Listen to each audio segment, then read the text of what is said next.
महागठबंधन का बने जो कि बच्चों के बारे में देखे, यहाँ का जनता के बारे में सोचे। ऐसा सरकार आना चाहिए इस बार। आप अभी देख रहे होंगे हर जगह मतलब होली के समय में मर्डर हो रहा है, हत्या हो रहा है, बलात्कार हो रहा है। एकदम बिल्कुल बदल देना है, चच्चा को इस बार उठा देना है। बहुत आराम कर लिए कुर्सी पे। में हिंदू मुस्लिम छोटा जात बड़ा जात दलित ये सब काहे करते हैं। महंगाई आप देख रहे हैं बढ़ रहा है। नमस्कार, मेरा नाम कृष्णा है और आप लोग देख रहे हैं एकदम कड़क। अभी हम लोग हैं पटना कॉलेज घाट पर और यहाँ पे हमारे साथ कुछ युवा जुड़े हुए हैं। इस वर्ष बिहार विधानसभा की चुनाव है और सभी राजनीतिक दल अपनी सत्ता की सरकार बनते हुए बता रहे हैं कि हमारी सरकार बननी है। तो आज हम युवाओं से बात करेंगे और जानेंगे कि इनके विचार में क्या है, किनको अगले मुख्यमंत्री बनना चाहिए। तो आइए बात करते हैं और जानते हैं कि अगला मुख्यमंत्री कौन बनेंगे। नमस्कार, आपका नाम? नमस्कार, प्रिंस। अभी बिहार विधानसभा की चुनाव होने वाली है, इसमें आप अगले मुख्यमंत्री के रूप में किसको देखना चाहते हैं? देखिए, मुख्यमंत्री के लिए तो हम चाहते हैं कोई महागठबंधन से आए, ऐसा आए जो कि बच्चों के बारे में सोचे। क्योंकि अभी हाल ही में आपको पता चला होगा कि बीपीएससी वाला जो कांड हुआ है जिसमें छात्र लोग अपना हक मांग रहे थे, लेकिन अभी जो हमारे माननीय मुख्यमंत्री नीतीश कुमार हैं ये चुप्पी साध के बैठे हुए थे। ये चीज़ नहीं होना चाहिए। जबकि कोई ऐसा नेता है जो कि बच्चों को देखे, यहाँ का गरीबी जो है उसको संभाले, यहाँ नौकरी की कमी है उसको देखें। आप किसी भी कोचिंग में चले जाइए, वहाँ पर आपको नहीं हो तो जितना वैकेंसी नहीं निकल रहा है ना, उससे ज़्यादा वहाँ बेरोज़गारी लड़का लोग बैठा हुआ है पढ़ने के लिए। लेकिन फिर भी क्या करेगा, लोग पढ़ रहा है अपना, नौकरी उतना है ही नहीं है। वैकेंसी कितना निकाल रहा है, 4000 5000 खूब से खूब 10,000, लेकिन तैयारी करने वाला बच्चा यहाँ लाखों में है। तो सरकार को इसके बारे में कुछ सोचना चाहिए। तो हम चाहते हैं ऐसा नेता है जो कि बच्चों के बारे में सोचे और यहाँ के जनता के बारे में, अपना जेब भरने के बारे में नहीं सोचे। या नहीं कि कुर्सी मिल गया तो उस पर बैठे हुए, ऐसा नहीं होना चाहिए। जो कि अभी के नीतीश सरकार का यही लग रहा है कि वो अपना कुर्सी छोड़ने को तैयार नहीं है, भले जनता का कुछ भी हो, इससे उनको कोई मतलब नहीं है। जैसा आपने कहा कि बीपीएससी जो परीक्षा हुआ उसमें सभी लोग धरना दिए कि री एग्ज़ाम होना चाहिए क्योंकि उसमें समस्याएं आई थी। तो जो सरकार अभी है उनका कहना था कि कुछ सेंटर पे हुई तो उसको हम लोग रिजॉल्व कर लिए हैं। तो धरना पे बैठने का क्या बात? रिसॉल्व किए हैं तो फिर भी बच्चा जो बोल रहा है, यहाँ पर इतना सारा बच्चा चिल्ला रहा है, क्या ये लोग गलत बोल रहा है? ये लोग भी तो सही बोल रहा है। बिना कुछ बात का इतना बच्चा थोड़े सपोर्ट करेगा। टीचर लोग भी थे, खान सर थे और भी कई वो टीचर थे लोग, वो लोग इतना पढ़े लिखे हैं, कितना बच्चों को आईपीएस ये बीपीएससी निकलवाए हैं, कितना दरोगा बना है सब। क्या ये लोग बेवकूफ़ हैं जो इतना एथी कर रहे हैं, अपना टाइम वेस्ट कर रहे हैं? ये लोग को क्या ज़रूरत था? जब वो गलत है तभी तो इतना कर रहे हैं। बिना गलती के थोड़े कोई बोलेगा। उतना पढ़े लिखे लोग, एजुकेटेड हैं लोग, सारे लोग। तो सरकार को इस चीज़ पे थोड़ा ध्यान देना चाहिए। वो अपने रट लगाए कि नहीं हम सही हैं, ये कौन सा बात हुआ? इतना सब बेवकूफ़ भरा हुआ है जो चिल्ला रहा है यहाँ ग्राउंड पे बैठ के। आप उसके ऊपर लाठी चार्ज करवाइए तो वाटर कैनन चलवाइए, ये कौन सा बात हुआ? इस बार आपका कहना है कि महागठबंधन की सरकार बनेगा? हाँ, महागठबंधन का बने जो कि बच्चों के बारे में देखे, यहाँ का जनता के बारे में सोचे। ऐसा सरकार आना चाहिए इस बार।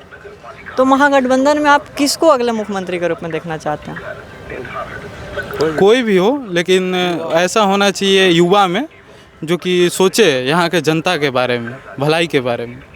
जैसा आपने युवा बोला, युवा में हैं जैसे तेजस्वी यादव जी हैं, चिराग पासवान जी हैं, उसके बाद में एक नई पार्टी आई है जन सुराज, प्रशांत किशोर जी भी हैं। तो आपको कौन सा युवा लगता है कि ये आएंगे तो ये काम करेंगे, युवाओं के लिए रोजगार पे काम करेंगे, शिक्षा काम करेंगे? देखिए, ऐसे तो हमको लगता है कि चिराग पासवान कर सकते हैं, लेकिन आजकल जो है सारे नेता लोग हैं कि सबका अलग अलग थॉट है। अब इसी में से देखना है कि कौन बढ़िया काम करता है, उन्हीं को वोट दिया जाएगा। जो जनता के बारे में सोचे और सही डिसीजन ले जनता के बारे में, उन्हीं को वोट दिया जाएगा।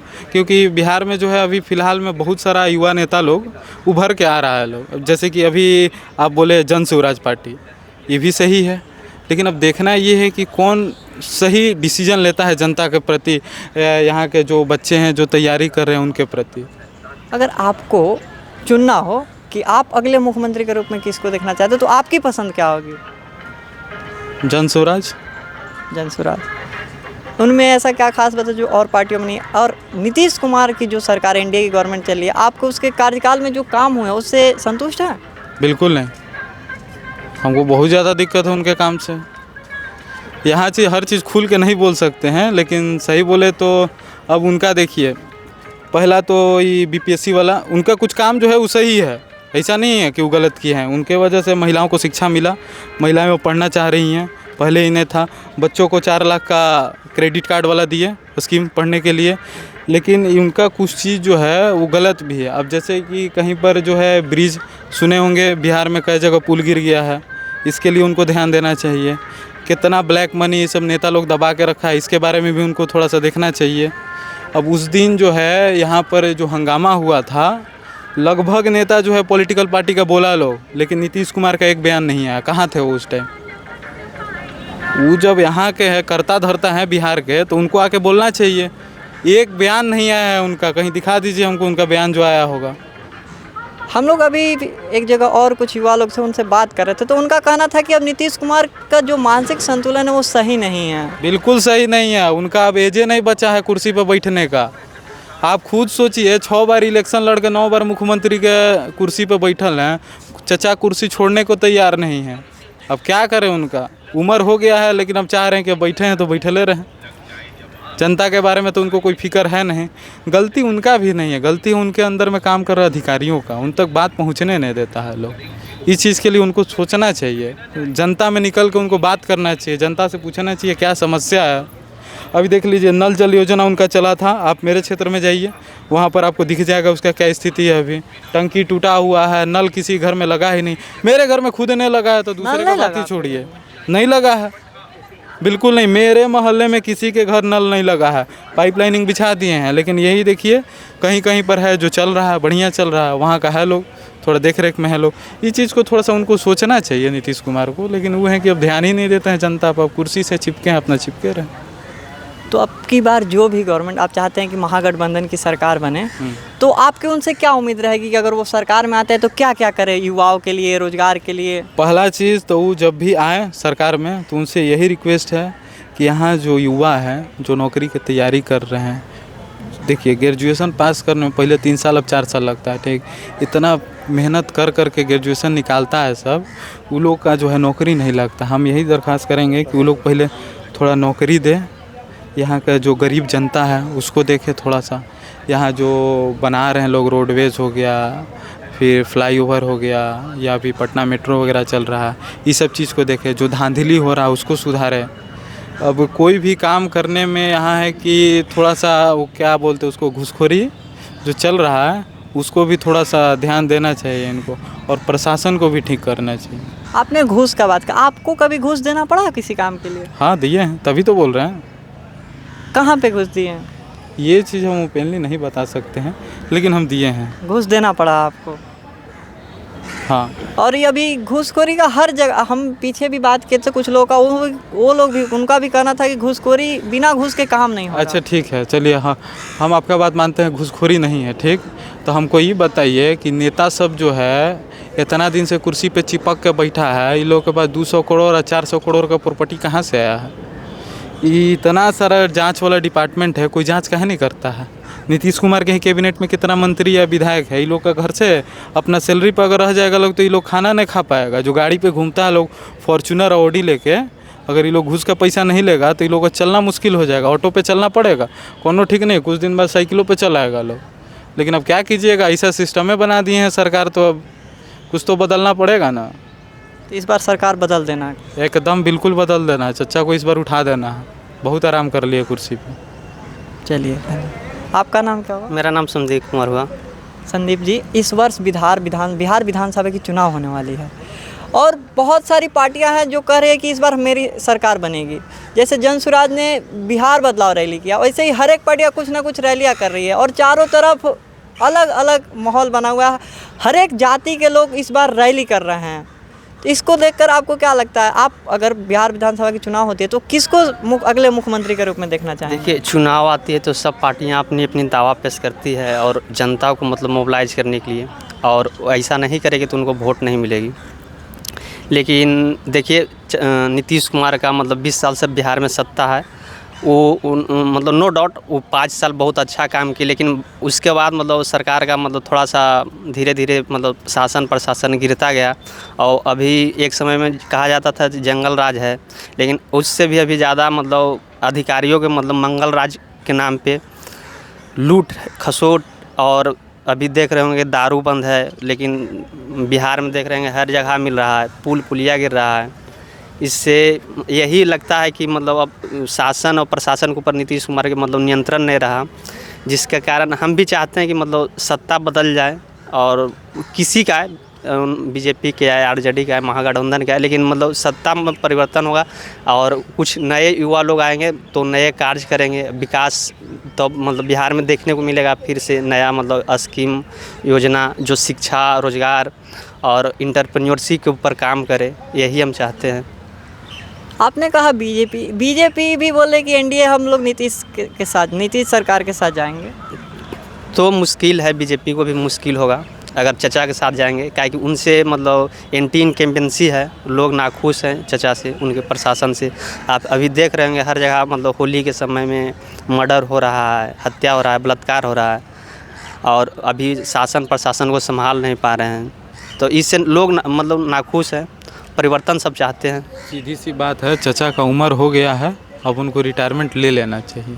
अब उनसे प्रशासन जो है, प्रशासन छोड़िए ना, गद्दी अब उनसे संभालने के काबिल अब नहीं रहे हैं, अब उनको आराम करना चाहिए, लेकिन फिर भी अभी तक कुर्सी पर चिपके हुए हैं। जैसा कि आपने कहा कि क्राइम बढ़ते जा रहा है, तो इसको लेकर विपक्ष के जो नेता प्रतिपक्ष है अभी तेजस्वी यादव जी, उन्होंने कहा कि बिहार में क्राइम बढ़ते जा रहे हैं और जो अभी एनडीए गवर्नमेंट है उसको संभाल नहीं पा रही है।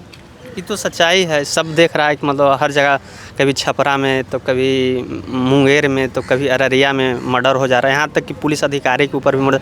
शासन प्रशासन का जो स्तर है बहुत गिर चुका है, करप्शन मतलब चरम सीमा पे है, लॉ एंड ऑर्डर के चलते सब मतलब इलीगल उगाही में लगा हुआ है लोग, और प्रशासन जो है लॉ एंड ऑर्डर पर ध्यान नहीं दे रही है। इससे मतलब जनता बहुत परेशान है। आप ब्लॉक चल जाइए तो बिना पैसा दिए हुए काम नहीं होगा, यही सब है, और क्या बताएं हम। अभी जो है देखा जा रहा है कि गांधी मैदान में हर एक जातियों के लोग अलग अलग रैलियां कर रहे हैं, अलग ये महासभा, ये अलग अलग, तो इस जाति रैली पे आप देखिए, वो सिर्फ वोट के लिए मोबिलाइजेशन है, उस प्रभाव नहीं ज़्यादा पड़ेगा। मेन मुद्दा ये है कि जो आदमी की बेसिक ज़रूरत है प्रतिदिन जीवन का, महंगाई आप देख रहे हैं बढ़ रहा है, और रोज़गार का मुद्दा, शिक्षा का मुद्दा है, ये मेन रहेगा हावी, और जो इसको टैकल कर पाएगा वही आगे मतलब सत्ता में आएगी। तो आप जातीयगत जनगणना को कैसे देखते हैं? जातीय जनगणना ठीक है, उसका दोनों यूज हो सकता है, पॉजिटिव और नेगेटिव। अब प्रशासन और शासन के ऊपर डिपेंड करता है कैसा यूज करते हैं। अगर उसमें जो भी फैक्ट्स आए हैं, गरीबी, भूखमरी कौन है, क्या है, नहीं है, अगर उनको स्कीम बना के टैकल करना चाहते हैं तो सही है, अगर उसका राजनीति में यूज करना चाहते हो फिर गलत है। आप क्या कह रहे थे जातिगत? हम यही कह रहे थे कि जातीय जो है, एक बात बताइए, ऐसे तो नेता लोग बोलते हैं कि सब भारतीय हैं, तो फिर भाई आप इसमें हिंदू, मुस्लिम, छोटा जात, बड़ा जात, दलित, ये सब काहे करते हैं? क्या ज़रूरत है इसका, हमको ये बताइए।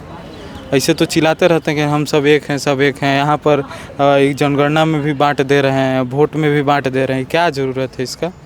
सीधा बोलिए कि सब एक है, तो जैसे ही इलेक्शन आएगा तो ये छोटा जाति बड़ा जात करना शुरू कर देता है लोग। ये क्या है, इसका क्या ज़रूरत है, ज़रा हमको ये बताइए। क्या बड़ा जात का चार गो हाथ होता है, क्या छोटा जात का 2 गो होता है, इसलिए वो ज़्यादा बड़ा हो गया?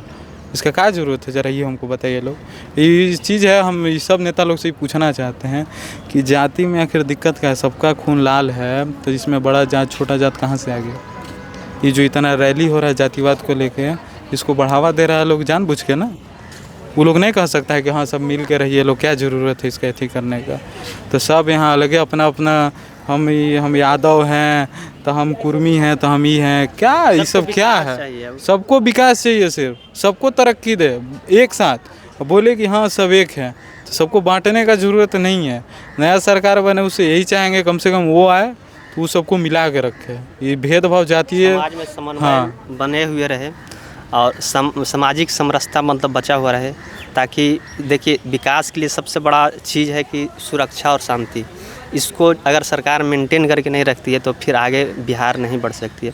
आप देख रहे हैं कि मतलब बिहार हर चीज़ में जो रिपोर्ट आती है गवर्नमेंट के तो पीछे रहता है। इसका रीज़न यही है कि समाज बटा हुआ, और उससे मतलब धीरे धीरे मतलब शिक्षा बढ़ी है तो तो ये जो धीरे धीरे भिन्नता था समाज में कम रही है और लोग यहाँ प्रोग्रेसिव होके डेवलपमेंट के मतलब मेन इशू पे मतलब अब वोट करना चाहती हैं। क्या अभी भी जाति को देखकर वोट दिया जा रहा? है थोड़ा बहुत, लेकिन अब मेजर मतलब फैक्टर है डेवलपमेंट, मतलब 2005 के बाद बदला है धीरे धीरे। एजुकेशन अब बच्चों को थोड़ा शिक्षित हो गए हैं तो समझ रहे हैं, लेकिन पहले से सुधार है, लेकिन अभी भी है जिसको बदलना ज़रूरी है। इसका एक ही रास्ता है शिक्षा। सरकार को जो है शिक्षा पे थोड़ा सा ध्यान देना चाहिए आज के टाइम में, और बेरोज़गारी पर भी। ये दो मुद्दा बहुत ही कॉमन है।